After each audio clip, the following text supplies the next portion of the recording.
नमस्कार, आप देख रहे हैं पीएसएन मीडिया। मैं प्रमोद कुमार सक्सेना। कोरोना के बाद अब ब्लैक फंगस महामारी का खौफ लोगों की आंखों में नजर आने लगा है। कोरोना संक्रमित मरीजों के साथ कोरोना से रिकवर होकर घर जा चुके लोगों के दिल दिमाग पर अब ब्लैक फंगस महामारी का डर हावी हो रहा है। कोरोना की दूसरी लहर में घर घर तक पहुंचाने वाली बीमारी से बचने और बीमार होने पर इलाज घर पर ही करने के लिए लोग धड़ल्ले से शुगर, ब्लड प्रेशर और ऑक्सीजन लेवल मापने वाली मशीन खरीद रहे हैं। कोरोना काल में लोगों की दिनचर्या में आ चुके मेडिकल गैजेट्स की इन दोनों जमकर कालाबाजारी हो रही है। आपदा में कमाई का अवसर तलाशते हुए दुकानदार दो चार गुना तक मेडिकल गैजेट के दाम में लोगों से वसूल रहे हैं। बाजार में शुगर मापने वाले ग्लूकोमीटर से लेकर पल्स ऑक्सीमीटर तक, नेबुलाइजर से लेकर ब्लड प्रेशर मॉनिटर तक मनमाने दामों में मिल रहा है। कोरोना काल में सर्जिकल गैजेट्स की मांग इतनी अधिक बढ़ गई कि व्यापारियों ने इससे कमाई का अवसर बनाकर इसके दाम बढ़ा दिए। आम दिनों में एमआरपी से काफ़ी कम कीमत पर बिकने वाले ऑक्सीमीटर और ऑक्सीजन रेगुलेटर देखते ही देखते बाजार से गायब हो गए और मिले भी तो 2 से 10 गुना रेट पर। कोरोना काल में आम आदमी दवा और इंजेक्शन के साथ कैसे सर्जिकल गैजेट्स के लिए परेशान हुआ, इसका अनुभव खुद मुझे भी पिछले दिनों हुआ। कोरोना संक्रमित मरीजों के लिए संजीवनी साबित होने वाली ऑक्सीजन के सिलेंडर पर लगने वाली ऑक्सीजन रेगुलेटर बाजार में खुलेआम 5,000 से 7,000 रुपए में बिका, जबकि आम दिनों में यह बाजार में आमतौर पर 800 से 1200 में मिल जाता था। मेडिकल सर्जिकल गैजेट्स बेचने वाले एक कारोबारी ने बताया कि ऊपर से ही महंगा मिल रहा है, इसलिए महंगा बेचने को मजबूर है।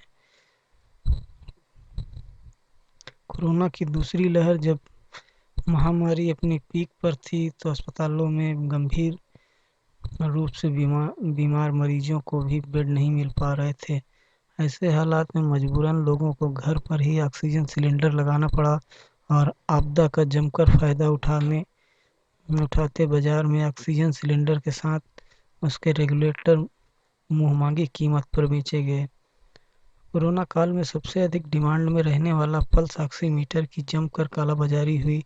होम आइसोलेशन में रहने वाले कोरोना संक्रमित लोगों के लिए ऑक्सीजन लेवल मापने के लिए सबसे अधिक काम आने वाला पल्स ऑक्सीमीटर इन दिनों 1000 से 1800 के बीच बिक रहा है। चौंकाने वाली बात तो यह है कि लोकल तौर पर बने हुए इस पल्स ऑक्सीमीटर की कोई गारंटी नहीं है। दवा बाजार में इसके चाइना प्रोजेक्ट के तौर पर बताया जाता है। आमतौर पर बाजार में ऑक्सीमीटर 200 से 400 में मिल जाते थे। बाजार में धड़ल्ले से बिकने वाले इस ऑक्सीमीटर की रीडिंग देख कोरोना संक्रमित मरीज क्या एक स्वस्थ व्यक्ति भी घबरा सकता है। यह बातें मैं खुद अनुभवों के आधार पर लिख रहा हूँ और आपको बता रहा हूँ कि आपको बाजार से 1500 रुपये में खरीद कर लाए हुए ऑक्सीमीटर ने स्वस्थ व्यक्ति का ऑक्सीजन लेवल 90 से 92 ही बताया। आमतौर पर डायबिटीज के मरीजों के लिए काम आने वाले ग्लूकोमीटर की डिमांड कोरोना महामारी के साथ अब ब्लैक फंगस महामारी से पहले से 5 गुना ज़्यादा हो गई है। कोरोना के इलाज में स्टेरॉइड के उपयोग से शुगर लेवल कम ज़्यादा होने लगता है, इस जिसको मापने के लिए ग्लूकोमीटर की डिमांड बढ़ गई है। वहीं जब जैसे कोरोना के रिकवर होने वाले मरीजों में स्टेरॉइड के उपयोग और अधिक शुगर वाले मरीजों में ब्लैक फंगस के केस बड़े पैमाने पे आने लगे, तब बाजार में ग्लूकोमीटर की डिमांड अचानक बढ़ गई। आम दिनों में 200 से 1500 रुपये में बिकने वाला ग्लूकोमीटर अब 350 से 5000 रुपये में बिक रहा है। नेबुलाइजर फेफड़ों में माइल्ड इन्फेक्शन को दूर करने के लिए लिक्विड दवा को भाप के जरिए शरीर में पहुंचाने वाले नेबुलाइजर की डिमांड इस वक्त खूब है। कोरोना संक्रमण के से बचने के लिए घरों में बिना डॉक्टरों की सलाह के इसका उपयोग किया जा रहा है। ऐसे में 500 से 1500 में मिलने वाले नेबुलाइजर अब 1500 से 3000 के बीच में बिक रहा है। ब्लड प्रेशर के साथ पल्स रेट बताने वाले ब्लड प्रेशर मॉनिटर की दूसरी लहर के पहले दूसरी लहर से पहले बाजार में 800 से 1200 रुपए में भी मिल जाता था, लेकिन अब इसकी कीमत 1400 से 2500 रुपए हो गई है। हैरत की